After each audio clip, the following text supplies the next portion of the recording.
निसर्गाद अधिगमाद्वा, सब लोग बोले एक बार, तन्निसर्गाद अधिगमाद्वा। हाँ, अब इसके माध्यम से क्या बता रहे हैं, तत् निसर्गात अधिगमात वा। संस्कृत के जो सूत्र होते हैं, सूत्र पूरे अच्छे से पढ़े जाते हैं, उसके बाद जब अर्थ करते हैं तो उसकी एक एक विभक्ति को अलग अलग करके और उसका अर्थ करते हैं। तत् माने वह सम्यक दर्शन, क्योंकि सम्यक दर्शन ज्ञान चारित्राणि मोक्ष मार्गा तत्वार्थ श्रद्धानम सम्यक दर्शनम। दूसरा सूत्र कहा कि तत्व और पदार्थों का श्रद्धान करना सम्यक दर्शन है। उसकी बात कहा तन निसर्गादि अमाद्वा, यानी बार बार सम्यक दर्शन शब्द को यूज नहीं किया, अब तत् शब्द से बताया कि वो सम्यक दर्शन जिसका लिंक चला आ रहा है, वह सम्यक दर्शन दो प्रकार का है, निसर्गज और अधिगमज। तो यहाँ पर उस सूत्र को, आचार्य उमा स्वामी के सूत्र को लिया और उस सूत्र पर जिन्होंने टीका लिखी, तत्वार्थ राजवार्तिक अकलंक देव, स्वामी अकलंक देव, बहुत बड़े, जो अकलंक और निकलंक की कहानियां आप पढ़ते हैं, उनमें से ही बड़े भाई का नाम अकलंक था और निकलंक ने उनको सुरक्षित रखने के लिए अपना बलिदान दे दिया था। उन अकलंक देव ने स्वयं अपने बुद्धि के द्वारा और अपने भाई के बलिदान को सार्थक करने के लिए उन्होंने खूब जिन शासन की प्रभावना अपने ज्ञान के द्वारा किया है। उसी के अंतर्गत उन्होंने तत्वार्थ राजवार्तिक नाम के ग्रंथ को लिखा। आचार्य उमा स्वामी के द्वारा रचित सूत्रों पर टीका लिखी, उसी का नाम पड़ा तत्वार्थ राजवार्तिक। उसके अंदर उन्होंने बहुत अच्छी बात कही है कि सम्यक दर्शन द्वैविध्य कल्पना नुपपत्ति अनुपलब्ध तत्वस्य श्रद्धानाभावात् रसायनवत, यानी कि जब ये बताया गया कि सम्यक दर्शन दो प्रकार से उत्पन्न होता है, एक निसर्गता माने स्वभाव से और एक अधिगमत माने पर के उपदेश से, ये दो प्रकार से सम्यक दर्शन उत्पन्न होता है। एक तो क्या है कि पैदा हुए और पूर्व भोग के संस्कार काम आए और सम्यक दर्शन हो गया, और एक है कि जन्म से सम्यक दर्शन को नहीं जाना, मिथ्यात्व की ओर चलते चले गए, गुरु ने उपदेश दिया या हमने शास्त्र को पढ़ा तो सम्यक दर्शन हो गया, तो ये कहलाता अधिगमज। तो दो प्रकार से सम्यक दर्शन को उत्पन्न होना माना है। तो एक प्रश्न हो गया कि सम्यक दर्शन में दो प्रकार की कल्पना नहीं बन सकती, क्योंकि तत्वों का ज्ञान हुए बिना उनका श्रद्धान कैसे हो सकता है। जैसे कि जब तक रसायन का ज्ञान ना हो तब तक उसका श्रद्धान असंभव है, अतः निसर्ग सम्यक दर्शन उत्पन्न नहीं हो सकता। समझे ना।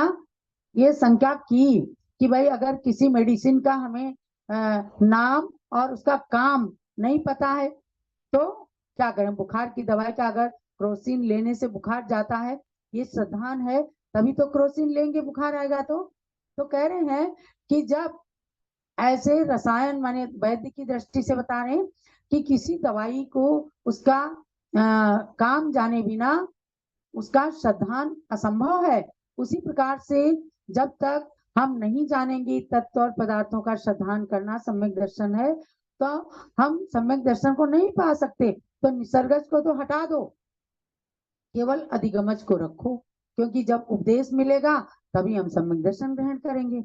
तो पुनः वही उत्तर देते हैं। किसी शिष्य ने ऐसा प्रश्न कर दिया कि निसर्ग सम्यक दर्शन नहीं होना चाहिए, अधिगमज ही होना चाहिए, क्योंकि हम लोग गुरुओं के उपदेश से ही तो जान सकते हैं ये अच्छा है ये बुरा है, तभी उस पर श्रद्धान करेंगे। तो निसर्ग सम्यक दर्शन नहीं होना चाहिए। तब आचार्य देव ने, अकलंक देव ने उत्तर दिया कि दोनों सम्यक दर्शन में अंतरंग कारण दर्शन मोह का उपशम क्षय या क्षयोपशम समान है।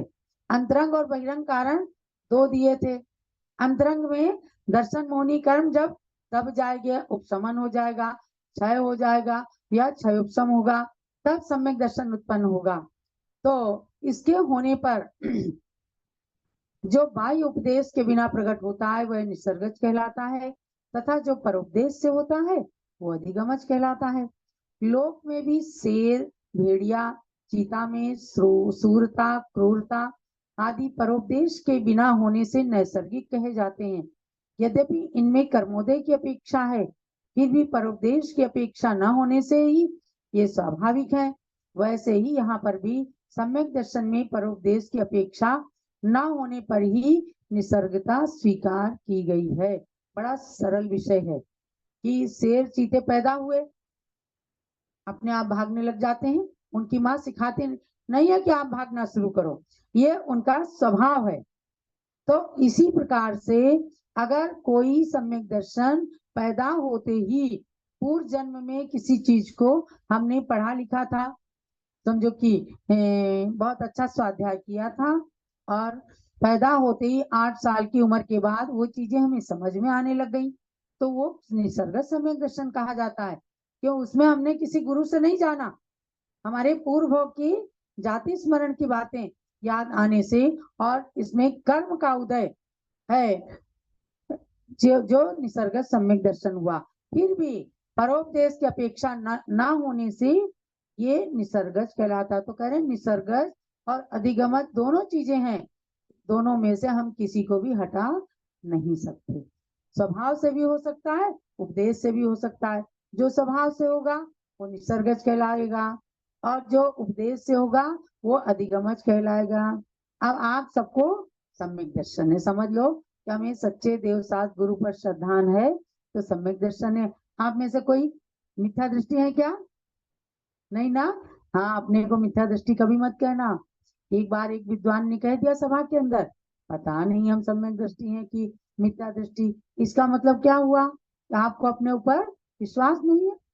विश्वास रखना कि अगर हम देवसात गुरु के भक्त हैं, हम भगवान की भक्ति करते हैं, हम गुरुओं के उपदेश को सुनने जाते हैं, हम शास्त्र का स्वाध्याय करते हैं, श्रावक के 6 कर्तव्यों का पालन करते हैं, तो नियम से सम्यक दर्शन है।